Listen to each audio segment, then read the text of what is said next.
Hey, it's JJ and welcome to Ask the Health Expert. But this isn't just any old Ask the Health Expert session. This is your bonus session. Yes, it's the weekend, and because it's the weekend, we are going to take some time with an amazing expert. So be on the lookout for these Saturday Ask the Health Expert bonus sessions where we're going to go deep into an amazing subject with an incredible expert to give you actionable items that you can put into your life. Hey, it's JJ, and help me welcome back to the show my friend Alisa Vitti. I am so excited to have her back. We are going to be talking perimenopause and how you know when you're in it, how best to prepare for it, what to do if you're in the middle of it and you haven't prepared, and then how you know when you've finished that and moved into menopause. We'll be talking about so many important things here, everything from the right diet, should you do intermittent fasting, what's the best type of exercise, what about supplements, and she is the perfect person to do this. She is the best-selling author of WomanCode and In the Flow, which is the first book ever to describe the infradian rhythm and its importance for women's health. She's also the creator of the cycle syncing method, which is a diet, fitness, and lifestyle program that's based on women's biological rhythms for optimal health, fitness, and productivity. And she's the femtech founder of FlowLiving.com and has built the world's first menstrual healthcare platform that helps women around the world put their period issues into remission naturally using her highly effective Flow protocol and Flow Balance supplements. And finally, she's also the creator of the MyFLO Period app. And this is the first and only functional medicine period tracker designed to help users eliminate symptoms and optimize their diet, fitness, and time management according to their cycle. It's consistently ranked in the top 10 of paid apps in the health and fitness category on iTunes. Alisa is a graduate of Johns Hopkins University and the Institute for Integrative Nutrition and has been featured in the New York Times, Dr. Oz, Vogue, Forbes, and keynoted at South by Southwest, TEDx, and Google. And again, we cover a lot in a short amount of time, and fasten your seatbelts and get your notepad out. And one more thing, you're going to want to go to jjvirgin.com/V-sign. That's V as in virgin, sign. You'll find out why during the interview. We'll be right back. Stay with me.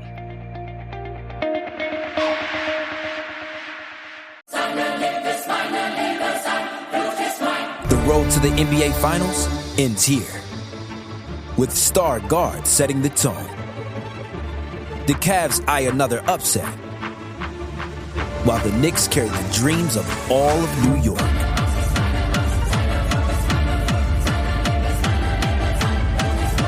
The Eastern Conference Finals continue on ESPN and ABC.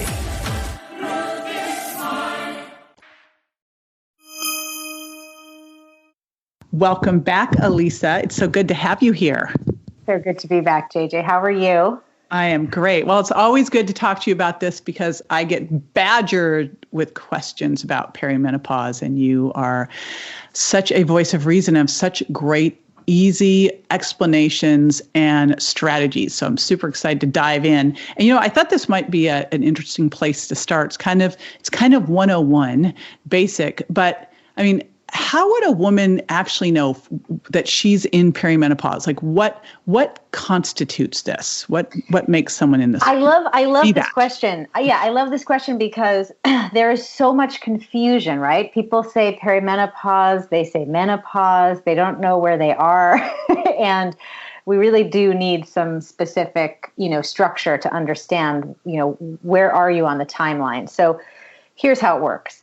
Starting at 35, for every woman, the brain begins the process of perimenopause, which is this transitional phase like puberty, but in reverse, which takes a decade or longer, just like puberty does, right? Puberty starts in the brain at 9, but you don't start to see physical symptoms until 12, 14, et cetera, and they increase in their, presentations, right? And it completes around 22 in the brain, okay? Perimenopause starts at 35. You may not notice a thing for 7 to 10 years in terms of your cycle, right? You can still have regular ovulation, regular menstruation. That is wonderful. In fact, you should strive for that. The longer you ovulate regularly, the more you bank cardio neuro and osteoprotection for when you are no longer cycling, right? So it's a good thing to slow down this process. Then around, so that's sort of what I call stage 1 perimenopause, approximately 35 to 45. What's happening in the brain is that slowly, your body is making more and more follicular stimulating hormone. When it crosses a certain threshold, right, over a certain number like 14 to 16, right, then we're at a place where you are going to start having irregular ovulation. And eventually, when that number gets high enough, you will not ovulate anymore. And then we sort of begin in that process. That's where the sort of perimenopause completes. But stage 1, your FSH levels are still fine. You're still ovulating, still menstruating. Stage 2, 45 to 52, approximately, that FSH level is going to creep up. You're going to have skipping of ovulation. You may have skipping of cycles, and then you may go on this fun, I'm putting that in air quotes, estrogen roller coaster that, creates a bunch of symptoms. So that's the journey. And then it culminates with menopause, which is the last bleed. And then 12 months after that, you are then considered post-menopausal if you do not have another period, and you can count 12 consecutive months. So you said you had the kind of fun, in air quotes, I would say, yeah, just wait. And what happens as estrogen starts to shift and drop? What are some of those symptoms that people might start to notice? And it's not just that it drops, actually. The issue is that it goes erratically up and down in response to this changing situation inside your brain and ovaries around not ovulating. So it's the roller coaster that can create the issues around, or that could exacerbate the issues around hot flashes and night sweats and mood swings and vaginal dryness and some weight gain and these types of things. But I think we're going about taking care of our perimenopause journey not the right way. I think we could do better. I think we could dial it in better. And here's why. Because we wait until stage 2 to take care of it.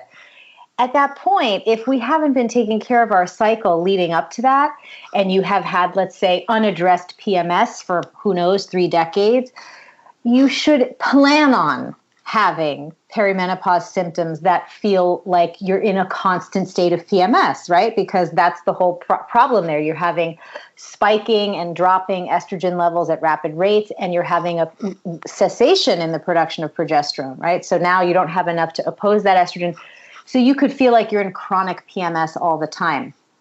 But if we can start to take care of our cycles earlier and start to use supplements strategically at 35, there's a lot that we can do to not only prolong stage 1, but mitigate dramatically what happens in stage 2. And that's also where we have to change diet and lifestyle again. So there's sort of a diet and lifestyle supplement kind of thing that you want to do in 35 to 45, and then you want to switch things up after 45.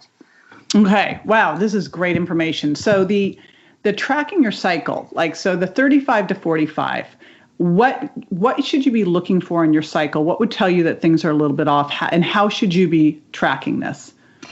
I think it depends on how deep down the rabbit hole you go, but using any tracker, we have a tracker called MyFLO that you can use to get yourself oriented to the cycle and the different phases of the cycle. But you can also use that in accompaniment with a basal body temperature tracker to see what's happening if you are ovulating. If you want to go even deeper, you can use one that there's a urine analysis that you can do on a testing strip that connects wirelessly to a device that will let you know if you're having that LH surge. All of this is really for you to start to really track ovulation, right? Mm-hmm. You want to see if you're still ovulating. And this is an important thing to do. You can also then do some at-home hormone fertility testing, right? Again, not for fertility purposes, but to see what is happening with FSH. You can do that, I would say, every 6 to 9 months during this stage, just so you can really keep an eye on what's happening with FSH, because it's going to really tell you where you are in this timeline that we've talked about. Tracking symptoms is important as well. So again, if you have PMS, every single luteal phase, 35 to 40, don't brush that off and say, oh, well, it's just normal. I'm just moody and cranky and hungry and tired and, acneic. You want to really do what you can to boost progesterone production and support estrogen metabolism so that, again, you're really keeping yourself, because what we're talking about here, in order for you to do that, is to stay micronutrient rich, right?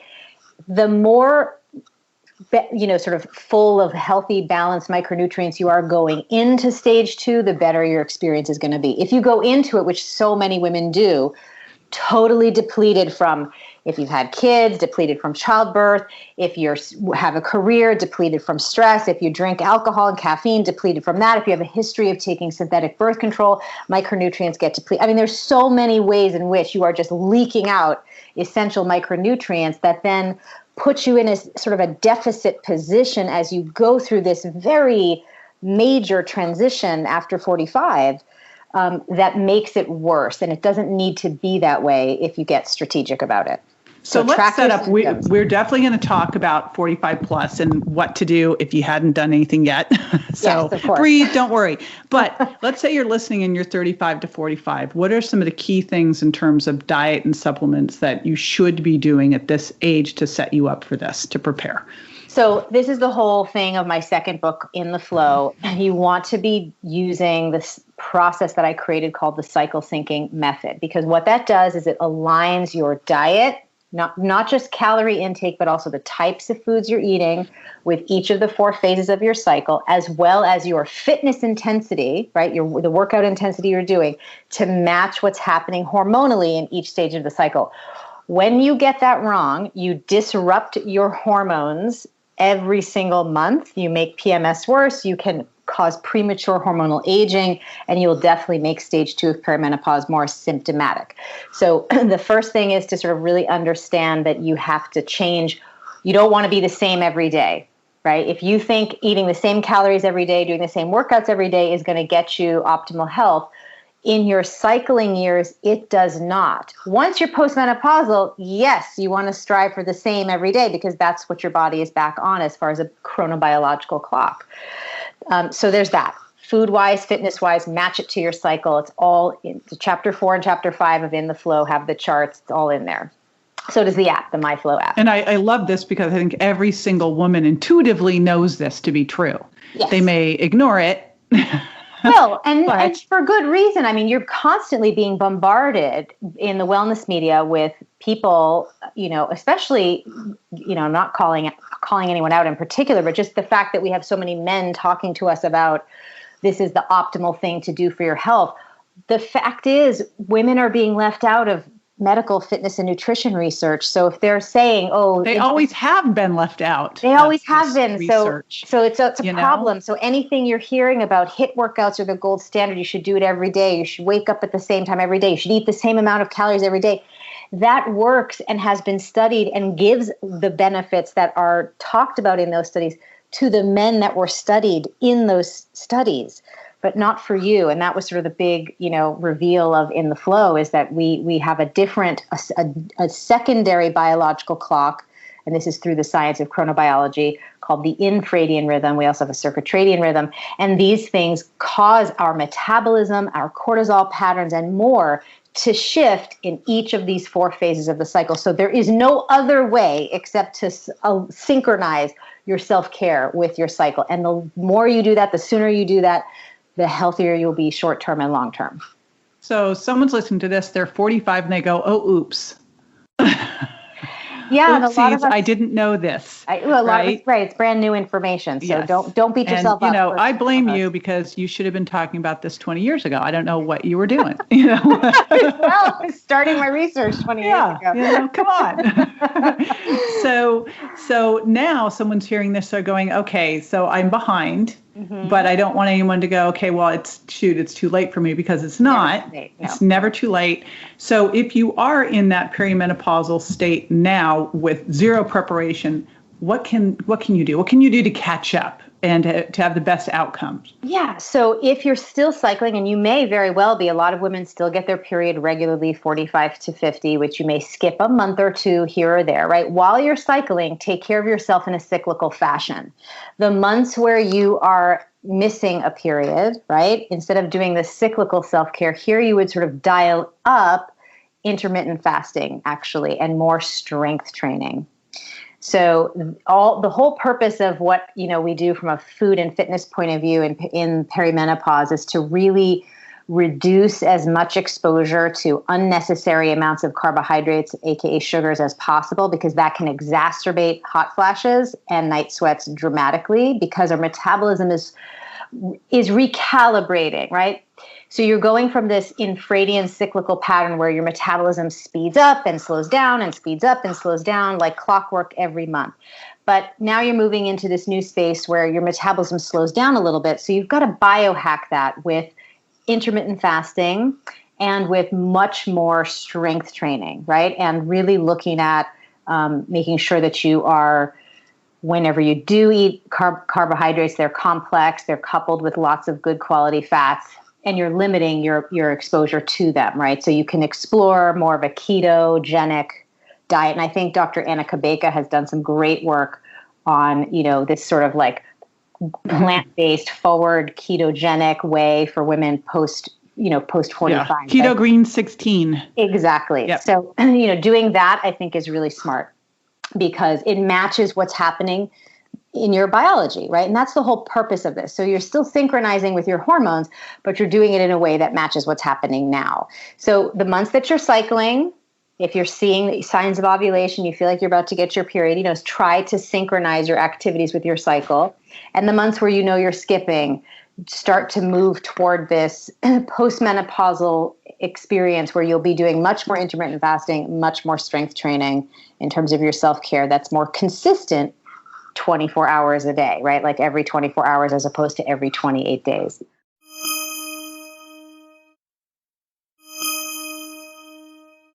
And when you're recommending intermittent fasting, do you have a time schedule that you recommend? I think for women 35 to 45, you can do the gold standard that is safe for women in their cycling years, which is a 12-hour fast between dinner and breakfast. For women who are transitioning in the sort of second stage of perimenopause, 45, until you have your last bleed and you've counted 12 months, you can't go full force like the guys do with the intermittent fasting. You can once you're postmenopausal. You can do it till you're content, until what feels good. But in this sort of transitionary period, I would say, play with what feels right to you. It could be postponing breakfast a little bit. It could be doing it on alternating days. There isn't, unfortunately, enough research being done where there's a formula that I could give you that would be something that's evidence-backed. But in the meantime, as per usual, we have to kind of figure it out ourselves, and which is, I know, frustrating, but I think it's the best way, honestly, because here's the thing: even if there was the perfect window, if it wasn't the perfect window for your lifestyle, then it wouldn't be the perfect window for you. It still's got to work, right? To fit in with your lifestyle. So, that's one of my things. I look at all the diet books out there and I always think, the person who wrote the diet book probably wrote the diet book because it worked really well for them, even if all the research is there. So if their lifestyle fits well for a 12-7, right? Or eating specific things. So, but maybe for someone else, it's 10-5 or whatever. Right. So I think it still looks at that. It sounds like that really, once you get past all of this stuff, it becomes super easy because you know what to expect. But as you're going through it, and now your estrogen's all over the place, progesterone's dropping, what do you do about hormone replacement therapy when you've got a moving target like this? I think the key really is to focus on estrogen metabolism, and, because breaking that down efficiently is going to mitigate symptoms, right? So really looking at how you can supercharge your liver and its ability to break down estrogen, to make sure your gut is functioning properly, making sure the estrobolome in the gut is, really helping your body break that. Because if not, right, then that's when you're going to start to feel like you're breaking out and you're gaining weight and all of these things, right? And then on the hormone replacement therapy side, this is very old information, but, bioidentical progesterone is fairly safe for everyone, even if there's, you have to check with your physician, obviously, but, and if you have a history of cancers in the family and all of that, but, using bioidentical progesterone can be a really great assist during this time, because it's the missing progesterone that really makes us feel not great, more so than the estrogen fluctuations, which you're more accustomed to anyway from your cycling years. And your body is supposed to downregulate that estrogen over time, right? That's the whole purpose of this, is to make a little bit less of it. And, the question mark is, well, shouldn't we supplement with it if we're making less? It's a controversial conversation, because for some women it's dangerous to do that because of cancer history in the family. And I think there are other solutions that you can use, that you can try first, right? I think if you're in a position where you're now having sort of like a crisis moment where everything is falling apart and you can't function, then, you may feel like you need to go a little bit more aggressive with your treatment plan. But if you start to prepare in advance and take care of yourself and use supplementation, we haven't even talked about melatonin, these things, all of these things really can help your body go through this natural process, right, much more gracefully. And that's the thing, is that this is something that's supposed to happen. It's not a problem to solve. It's a process to support. And right. I think we just turned it into a medical problem rather than a natural case. Right. And it just sounds like hormone replacement therapy here would be something you'd look at when you have done everything else. Exactly. And yeah, that makes a ton of sense. Yeah. So let's talk. You've mentioned supplements a couple of times, and especially detoxifying estrogen. What are some of your favorite supplements? And obviously we've got 35 to 45, 45 plus. Let's focus 45 plus and what's going on. Melatonin is critical. I think starting at 35, you want to start taking melatonin, but as soon as you hear this podcast, start taking it. Because whatever stage you're in, whatever age you are, after 35, we make so much less melatonin as we get older. And that really is a problem, because this is sort of the key hormone that really is involved with the circadian rhythm. And this is the dominant biological clock that is going to come into play after you're done with this transition. So you want to keep supporting the circadian clock as much as you can while your infradian clock winds down, right? So you're supporting the infradian clock with the cycle syncing work, but you're going to be supporting that circadian clock with some melatonin, with some good sleep hygiene, with your blue light blocking glasses. These basic things that we know are so essential. You're going to reevaluate your caffeine and alcohol intake, aka potentially eliminate them from your lifestyle. And I know that can be hard for people, but when you think about the fact that 50% of the population they have a mutation in a gene, the CYP1A2 gene, that means that you're not making enzymes that metabolize caffeine. Half of the population struggles with this. Caffeine may not be your friend. And you can find that in 23andMe. I know I did it in another. I'm happily a fast caffeine metabolizer. I know that. Yay! I know that. It's so obvious. I feel like it's so obvious when I look at people which one they are. I know. And I am so the opposite. I know. I'm so sad for you. You just get 24 years without caffeine. Yeah, it's so funny. It's like doesn't faze me, and I've switched over to decaf. I'm like, I can roll right through it. But a lot of women with hormonal issues tend to also be the ones that, do not do well with caffeine as well. So, if you're someone who's had a history of PCOS or fibroids or endometriosis, and you're going into perimenopause, right? Caffeine is something you really want to think about, eliminating. And you're saying to yourself, so Alisa, oh my God, my energy is so bad. How am I going to function without caffeine? Well, the caffeine is disrupting your insulin and your cortisol levels, which is actually making the energy problem worse. So it isn't about constantly boosting yourself artificially to get more energy. It's about actually creating energy reserves in the body by giving the body the food and the lifestyle and the supplements to help it get there. So other supplements outside of melatonin. I do want to say the other really amazing thing and why melatonin is so, I think, the unsung hero of women's hormonal health is because in the 90s, Italian researchers who were focusing on infertility figured out that a combination of melatonin, selenium, and zinc could restart post-menopausal ovarian function.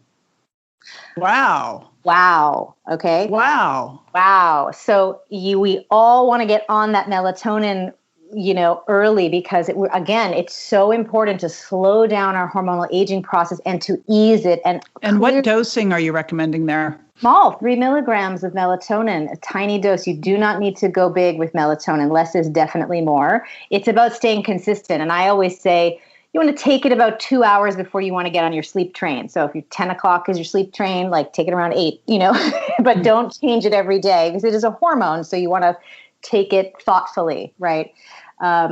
Just like you would take birth control at the same time every day, you kind of want to take melatonin at the same time every evening.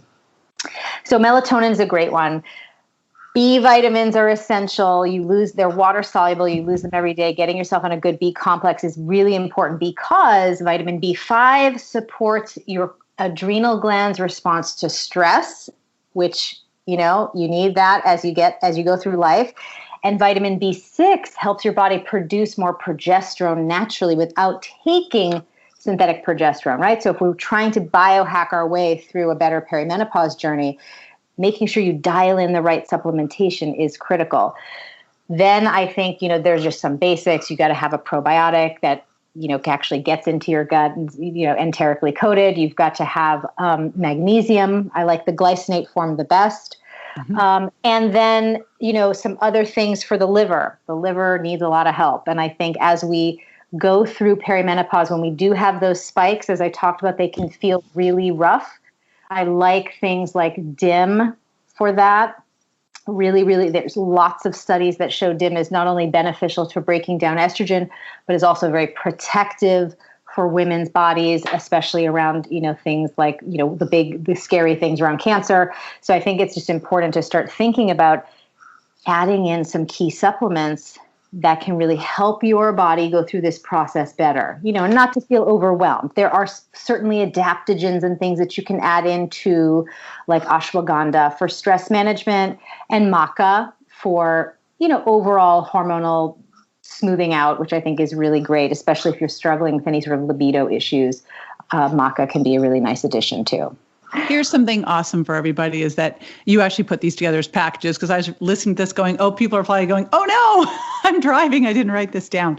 So we will have all of this when you, we'll have all of this information, obviously, with show notes. But here's the important thing. If you go to jjvirgin.com/V sign, V as in virgin sign, but it's not that, you are going to be able to take Alisa's assessment. She's going to tell you a little bit about that, and then we'll have the information there as too. She's got 2 great books. You're going to want to get these. Clearly, this is just like we've scratched the surface a little bit. As you can tell, she is the go-to here on everything on cycle syncing, her special method. So you want to grab all of this because honestly, wherever you are at this point, as you learn these things, you can improve. So if you feel like, it's too late, it's never, ever, ever too late. This stuff will make a difference wherever you are. And if you are a mom with a daughter who is heading into this, get this all for her too, because gosh, what a gift, to have this early and to be able to be on your app and have WomanCode and in the flow. So tell us about the quiz, the assessment. Yeah. So, listen, in 2015, the American College of Obstetrics and Gynecologists decreed that our cycle and its symptoms are to be considered now a 5th vital sign. And just to put that into context, the other 4 vital signs they take in the emergency room when you drop by for a visit, right, unexpectedly. And in our post-COVID reality, right, we all know, because we've been educated properly, like we want to take an elevated temperature seriously. We would know what to do, hydrate, take, rest, drink chicken soup, whatever. If you had elevated blood pressure, you would not ignore that and joke about it with your friends like, oh, my blood pressure is high, ha, right? If you have PMS now, right? Or if the color of your bleed is the wrong color, right? These are not things that you should just ignore or sort of like joke about in that commiserating way you do with your girlfriends, like, oh my God, my period's so heavy, and my PMS is so bad, I'm a different person, that kind of thing. That has to go, because now from a medical point of view, any symptom that you're having is critical biofeedback, as important, equal to the biofeedback of blood pressure and temperature and the others. So this evaluation tool is going to help you understand what is going on with the biofeedback of your cycle, giving you an analysis of what it is telling you right now in real time based on what's happening to your cycle as you answer the evaluation. So it's a really great thing to be able to look and see, okay, what does the color of my bleed mean? What does the symptomology, the symptom burden that I'm having, what is that telling me? Does it mean that I'm estrogen dominant? Does it mean that I'm progesterone deficient? Does it mean I don't have enough estrogen? What is going on? Because it's pretty straightforward, actually. There are not too many patterns that exist with what could go wrong with our hormones. And so it's good to be able to see what's going on for you right now. I'm just so happy that this information is now getting out, right? Yes, more and more. More and yay. more. Thank you. Thank you for getting it out there. So again, you'll be able to take this assessment. You're going to go to jjvirgin.com/V-sign, and it will guide you right there. And make sure you pick up the books too and grab the app. And the app is called MyFLOtracker.com. And it has the circle icon, not any other icon. The circle icon. Circle icon.